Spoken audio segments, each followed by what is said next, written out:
রাজপুত্রটি ধীরে ধীরে রিনার সামনে বসে পড়ল। রিনার চোখে তখনও অসংখ্য প্রশ্ন, পুরো রহস্যটা বুঝে ওঠার চেষ্টা। আচ্ছা, তুমি কে? তোমার পরিচয় কি? আর তোমার সাথে ঠিক কি হয়েছিল আমাকে খুলে বলো তো। রাজপুত্রটি গভীর নিঃশ্বাস নিল।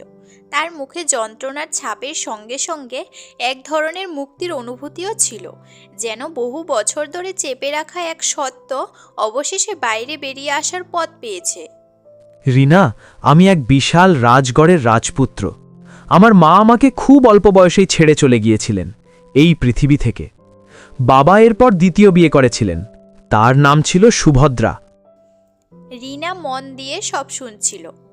শুরুতে সুভদ্রা আমাকে নিজের ছেলের মতোই গ্রহণ করেছিল, কিন্তু সময়ের সঙ্গে সঙ্গে সে আমাকে এক বোঝা বলে ভাবতে শুরু করল।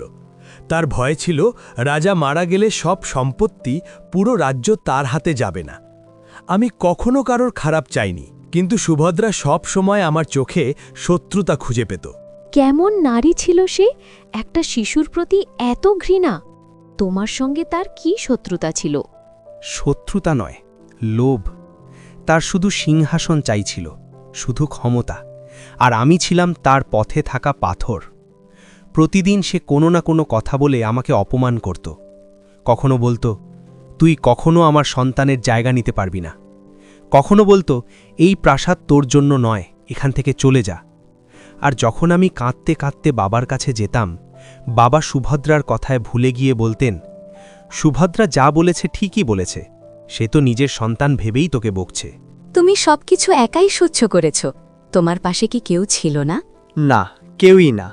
শুধু একজন দাসী ছিল, লক্ষ্মী। সেই চুপি চুপি আমাকে খাবার দিত, আমার হাত ধরে আমাকে শান্ত করত। কিন্তু সুভদ্রার দাসে সেটাও সহ্য হয়নি। একদিন সে লক্ষ্মীকেও প্রাসাদ থেকে বের করে দিল। তুমি এত দুঃখের মধ্যে দিয়ে গিয়েছ, তবুও তো কখনো কাউকে ক্ষতি করনি। আমি কি অপরাধ করেছিলাম রিনা? আমি তো শুধু বেঁচে থাকতে চেয়েছিলাম। একদিন সুভদ্রা তার এক দাসীকে ডেকেছিল। আমি তখন পর্দার আড়ালে ছিলাম। আমি সব শুনেছিলাম। গ্রামে কোনো তান্ত্রিক, কোনো জাদুকর আছে? তাকে প্রাসাদে ডেকে আনো। আমি রাজপুত্রকে এখান থেকে চিরতরে সরিয়ে দিতে চাই। দাসী মাথা নেড়ে সম্মতি জানিয়েছিল, আর ঠিক পরের দিনই সে এক বাবাকে নিয়ে এলো। আমি তাদের পিছনে লুকিয়ে সব শুনছিলাম। বাবা, আমার আপনার কাছ থেকে একটা সাহায্য চাই। যদি আপনি সেটা করে দেন, আমি আপনাকে বিপুল ধনসম্পদ দেব। কোন কাজ, মহারানী? রাজপুত্রকে এই প্রাসাদ থেকে চিরতরে অদৃশ্য করে দিন। সে তোমার প্রতি কতটা শত্রুতা পোষণ করত! এত বড় পাপ করার মতো মানুষ কিভাবে হতে পারে? বাবা বলেছিল আমি ওকে সাপে পরিণত করতে পারি, আর সে সঙ্গে সঙ্গে রাজি হয়ে গিয়েছিল। সেই রাতেই বাবা আমার ঘর থেকে আমার কাপড় নিয়ে গেল, জঙ্গলে গিয়ে মন্ত্রোচ্চারণ শুরু করল। হঠাৎ আমার শরীরে ভীষণ জ্বালা শুরু হলো। আমি চিৎকারও করতে পারছিলাম না। কয়েক মুহূর্তের মধ্যেই আমার মানুষের রূপ ভেঙে পড়ল, আর আমি এক সাপে পরিণত হয়ে গেলাম। তোমার সঙ্গে কতটা খারাপ হয়েছে, এসব শুনে আমার বুক ফেটে যাচ্ছে। রিনা, তুমি আমাকে বেঁচে থাকার কারণ দিয়েছ। রিনা, তুমি কি এখনো আমাকে ভয় পাও, নাকি আমাকে গ্রহণ করতে পারো? ভয় তখনই ছিল যখন তোমাকে দেখিনি, কিন্তু যখন থেকে তোমার কণ্ঠ শুনেছি, যখন থেকে তোমার কথায় সত্য আর যন্ত্রণার ছোঁয়া পেয়েছি, তখন থেকে তুমি আমার হৃদয়ের খুব কাছের হয়ে গেছো। রিনা, আমি একা ছিলাম, তুমি আমাকে একা থাকতে দাওনি। আমি আর কখনো তোমাকে ছেড়ে যাব না। তাদের মাঝখানে রাতের গভীর এক আবেগ ঘন নীরবতা নেমে এলো। দুটি বাঙা আত্মা এখন একে অপরের আশ্রয় হয়ে উঠেছে। রাত ছিল, ঠান্ডা হাওয়া গ্রামের পথে ধীরে ধীরে বয়ে যাচ্ছিল। গলির ভেতর দিয়ে ঠান্ডা হাওয়ার সঙ্গে হালকা একটা শোষ শব্দ বেশি আসছিল। রিনা রাজপুত্রের হাত শক্ত করে ধরে তার চোখের দিকে তাকালো। রাজপুত্র, এর কি কোনো উপায় নেই? তুমি কি চিরকাল এভাবেই মানুষ আর সাপের মাঝখানে আটকে থাকবে? হ্যাঁ রিনা, এর একটা উপায় আছে, কিন্তু সেটা করতে তোমাকে অনেক সাহস দেখাতে হবে। আগামী রাতে ঠিক 12টা বাজলে, যখন আমি আবার মানুষ হব, তখন তুমি আমার খোলস, মানে সাপের খোলসটা নেবে। একটা বড় কড়াইয়ে ঘি গরম করে তাতে ওই খোলসটা ফেলতে হবে, কিন্তু এসব আমার ঘুমিয়ে পড়ার পরই করবে। আর হ্যাঁ, এই প্রক্রিয়ায় আমার খুব কষ্ট হবে, তাই তুমি আমার শরীরে ঘি আর কুমকুম লাগিয়ে দেবে। এতে আমার যন্ত্রণা কিছুটা কম হবে, বুঝেছ? হ্যাঁ, আমি বুঝেছি। তুমি যা বলছো আমি ঠিক তাই করব। আমি তোমাকে চিরকালের জন্য মানুষ বানাবো। তুমি আমার জীবনের শেষ আশাটা।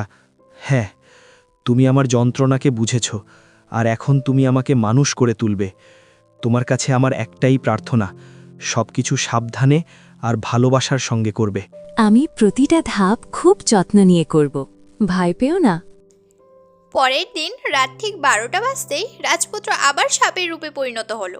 রিনা তাকে মন ভরে খাওয়ালো, যেন সে গভীর ঘুমে ডুবে যায় এবং তার কষ্ট কম হয়। তারপর রিনা ধীরে ধীরে ঠিক সেটাই করলো যেটার প্রতিশ্রুতি সে রাজপুত্রকে দিয়েছিল। একটা বড় কড়াইয়ে ঘি দিল, তারপর রাজপুত্রের খোলসটা তাতে ফেললো। এরপর খুব যত্ন করে তার শরীরে মলম আর কুমকুম লাগাতে লাগলো।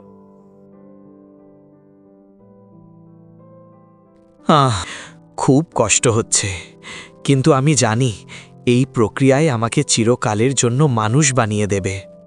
ধৈর্য ধরো রাজপুত্র, আমি তোমাকে মানুষ করেই ছাড়ব। তুমি খুব শিগগিরই নিরাপদ হবে।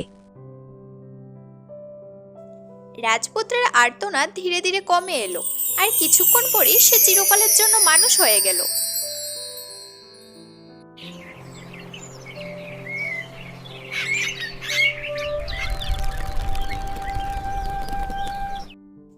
পরের দিন রিনা তার মা বাবাকে রাজপুত্রের পুরো গল্পটা খুলে বলল। রিনা, তুমি সত্যিই খুব সাহসী। তোমার সাহস আর বুদ্ধিমত্তাই ওকে মানুষ করে তুলেছে। রিনা, তোমার সিদ্ধান্ত আর পরিশ্রম দেখে আমরা খুব গর্বিত। এখন সব ঠিক আছে, তোমরা দুজনেই এখন নিরাপদ। রিনা, আর কোনো ভয় নেই। এখন আমরা সব সময় একসঙ্গে। আমি এখন তোমাকে বিয়ে করতে চাই। তুমি কি আমাকে বিয়ে করবে? হ্যাঁ, আমি এখন সবসময় তোমার সঙ্গেই থাকব। তোমাকে মানুষ হতে দেখে আমার স্বপ্ন পূরণ হয়েছে। হ্যাঁ, আমি বিয়ের জন্য প্রস্তুত। কয়েকদিন পর রিনা আর রাজপুত্রের বিয়ে হয়ে গেল। গ্রামের মানুষ, বাবা মা আর সব আত্মীয় স্বজন সবাই খুব খুশি হলো। রিনা আর রাজপুত্র তাদের জীবনে শান্তি আর সুখ খুঁজে পেল। ধন্যবাদ রিনা, তুমি আমার জীবনে এসেছো বলে আজ আমি তোমার পাশে দাঁড়িয়ে আছি। হ্যাঁ, সব সময়। এখন আমরা একসঙ্গেই থাকব। একদিন রাজপুত্র সিদ্ধান্ত নিল রিনাকে সঙ্গে নিয়ে নিজের প্রাসাদে ফিরে যাবে। তারপর দুজনেই রওনা হলো প্রাসাদের দিকে।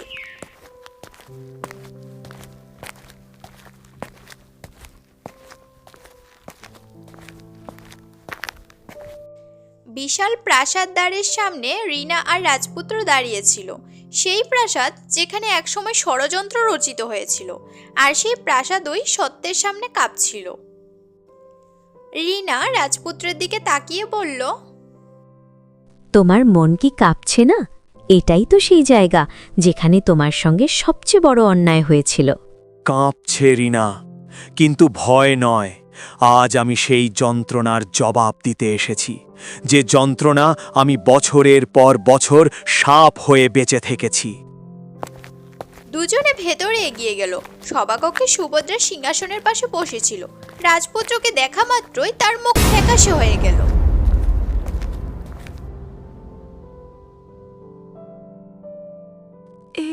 এ কিভাবে সম্ভব? তুমি তো মারা গিয়েছিলে। আমি নিজে তোমাকে জঙ্গলে পাঠিয়েছিলাম। আমি মরিনি মহারানী, আমাকে শুধু মানুষ থেকে সাপে পরিণত করা হয়েছিল। আপনার লোভ আমাকে জীবন্ত লাশ বানিয়ে দিয়েছিল। না, এটা মিথ্যে। নিশ্চয়ই কোনো জাদু, কোনো প্রতারণা। মিথ্যে তো আপনি বলেছিলেন মহারানী। আপনিই আমাকে সাপে পরিণত করিয়েছিলেন, তারপর জঙ্গলে ফেলে দিয়েছিলেন মরার জন্য। আর আজ সেই সত্যই আপনার সামনে দাঁড়িয়ে আছে। ঠিক সেই সময় রাজা সভাকক্ষে প্রবেশ করলেন। নিজের ছেলেকে দেখে তার হাত কাঁপতে লাগলো। কি আমার ছেলে? আমার চোখ কি আমাকে ধোঁকা দিচ্ছে?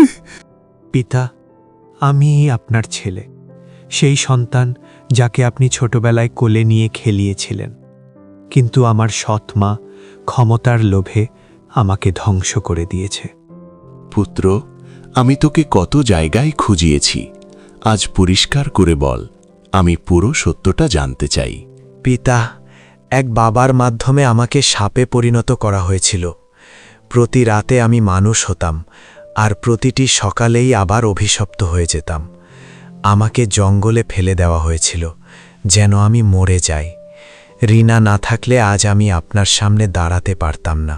মহারাজ, এসব সব মিথ্যে। এ আপনাকে আমার বিরুদ্ধে উস্কাতে এসেছে। এটা আমার বিরুদ্ধে ষড়যন্ত্র। চুপ করো সুভদ্রা, আজ তোমার সব মিথ্যে ভেঙে পড়েছে। আমি আমার ছেলেকে হারিয়েছিলাম, আর আজ আমি তাকে আবার ফিরে পেয়েছি। তুমি শুধু আমার পুত্র নও, তুমি এই রাজ্যের প্রকৃত উত্তরাধিকারী। আজ থেকে এই রাজ্য আমার নয়, আমার এই পুত্রের। যে অন্যায় সহ্য করেছে সেই আজ ন্যায় প্রতিষ্ঠা করবে। এই সিংহাসন কখনোই আমার হতো না যদি রিনা আমার হাত না ধরত। কন্যা, তুমি শুধু একজন রাজপুত্রকেই বাঁচাওনি, তুমি পুরো রাজ্যকেই অন্ধকার থেকে আলোয় ফিরিয়ে এনেছ। সুভদ্রা ফুপিয়ে ফুপিয়ে কাঁদতে লাগলো, কিন্তু তখন আর কিছু করার ছিল না। সবকিছুই দেরি হয়ে গেছে। অন্যায় যত বড়ই হোক, সত্য একদিন না একদিন সামনে আসেই। সুভদ্রা শক্তি, লোভ আর ষড়যন্ত্র দিয়ে রাজপুত্রকে মুছে ফেলতে চেয়েছিল, কিন্তু সে সত্যকে চিরকালের জন্য চাপা দিতে পারেনি। প্রিয় বন্ধুরা, এমন নতুন নতুন গল্প পেতে এখনই আমাদের চ্যানেল সাবস্ক্রাইব করো। আর হ্যাঁ প্রিয় বন্ধুরা, পরের ভিডিওর মূল চরিত্রের জন্য আমরা একটি ছেলে ও একটি মেয়ের নাম বাছাই করব, আর সেই নাম হতে পারে তোমার নামই। তাই দেরি না করে কমেন্টে তোমার নাম লিখে দাও। আগামী 7 দিনের মধ্যে 2 জন লাকি ভিউয়ারের নাম পিন কমেন্টে জানানো হবে। আশা করি বিষয়টা বুঝতে পেরেছো। তাহলে দেখা হচ্ছে পরের ভিডিওতে। টাটা।